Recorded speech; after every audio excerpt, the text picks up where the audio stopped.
नेपाल के उत्तरी हिस्से में तिब्बत सीमा से लगे रसुआ जिले में भोटेकोशी नदी में अचानक आई भीषण बाढ़ ने भारी तबाही मचा दी है। महाराजगंज में भी नदी का जलस्तर लगातार बढ़ रहा है। इससे नदी किनारे के इलाकों में खतरा बढ़ गया है। नेपाल में बाढ़ और नदी के बढ़ते जलस्तर को देखते हुए महाराजगंज प्रशासन भी पूरी तरह अलर्ट मोड पर है। डीएम गौरव सिंह सोगरवाल ने नेपाल सीमा से आने वाली नदियों को लेकर विशेष सतर्कता बरतने के निर्देश दिए हैं।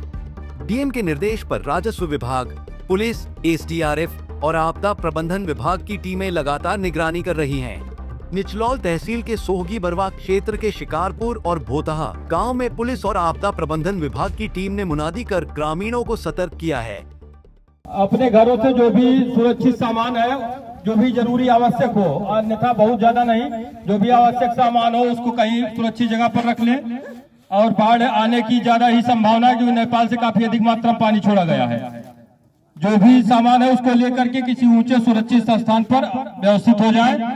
बाकी ये कोई भी बाढ़ इस समय जंगल के तरफ या फिर जहाँ नाला ज्यादा तेजी से पानी में उस तरफ न जाए, जानवर भी लेकर के न जाए। अपने जानवर को भी सुरक्षित स्थान पर, ऊंचे स्थान पर बांधे, क्योंकि पानी पिछली जो 2024 बाढ़ आई थी उससे ज्यादा भयंकर बाढ़ आने की संभावना है।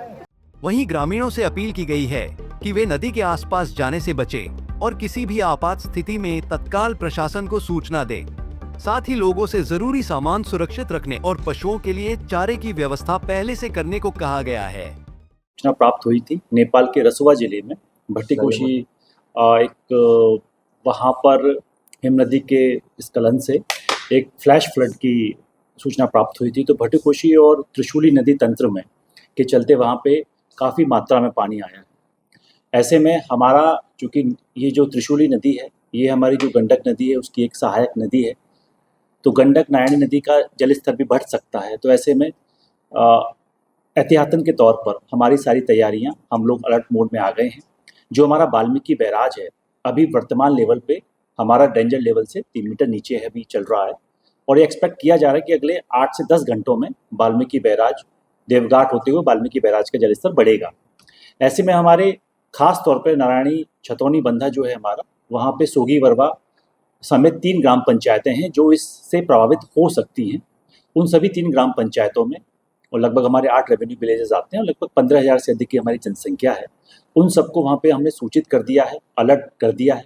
हमारी एसडीआरएफ और पीएसी की टीम वहाँ पहुँच गई है। हमारे एसडीएम, तहसीलदार, सभी हमारे जो प्रशासन है, स्वास्थ्य विभाग, पशुपालन, सब लोग वहाँ पे अलर्ट मोड में आ गए हैं कि अगर वाल्मीकि बैराज का जलस्तर बढ़ता है और पानी ज़्यादा आता है वाल्मीकि बैराज में, तो ऐसे में आवश्यक सुविधाएं वहाँ पे तुरंत पहुँचा सके। पूरा प्रशासन सतर्क है, कंट्रोल रूम सक्रिय है और हर घंटे का हम वाल्मीकि बैराज का और देवघाट का वाटर लेवल ले रहे हैं। जैसे ही पानी का लेवल डेंजर्स के आसपास आएगा तो तुरंत हमारा जो एसओपी है वो हम एसओपी के हिसाब से वहाँ पे अपनी कार्रवाई कर देंगे। लगातार संपर्क में है और मुझे लगता है कि वाल्मीकि जिस तरीके से अभी अपेक्षा की जा रही है कि लगभग 2 से 2.5 लाख क्यूसेक पानी वाल्मीकि बैराज में आ सकता है। तो पिछले वर्ष भी लगभग 5.5 लाख क्यूसेक पानी वाल्मीकि बैराज में आया था, तो तब भी हमारा तटबंध पूरी तरह से सुरक्षित था। तटबंध की पूरी कटान रोधी कार्य हैं वो पहले से हो चुके हैं। कंट्रोल रूम सक्रिय है, एसडीआरएफ पीएसी की टीम पूरी तरीके से सक्रिय है और हम पूरी पल पल की खबर, प्रशासन पूरी तरीके से सतर्क है और जैसे भी आगे की स्थिति बनती है उसको लेकर हम सतर्क बने हुए हैं। नेपाल में कई लोग पर्यटन के लिए भी जाते हैं, तो क्या कुछ ऐसी सूचना मिली है? अभी उस तरीके से हमें कोई सूचना जन हानि की नेपाल साइड से नहीं मिली है, लेकिन हम यहाँ पर चूँकि कुशीनगर भी, यहाँ से जो वाल्मीकि बैराज से जाता है पानी तो कुशीनगर भी जाता है, तो कुशीनगर और आसपास जो वेस्ट चंपारण है बिहार, वहाँ के प्रशासन के साथ भी हम संपर्क में हैं ताकि कोई भी अप्रिय स्थिति अगर होती है तो तुरंत उस पर एक्शन लिया जा सके और वहाँ पे जन और हानि कम से कम हो, इसको लेकर सतर्क हैं। नेपाल में आई भीषण बाढ़ के बाद महाराजगंज में गंडक नदी के किनारे बसे गांवों में भी सतर्कता बढ़ा दी गई है।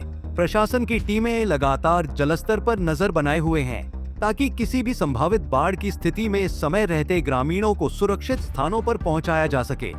पंजाब केसरी टीवी के लिए महाराजगंज से मार्तंड गुप्ता की रिपोर्ट।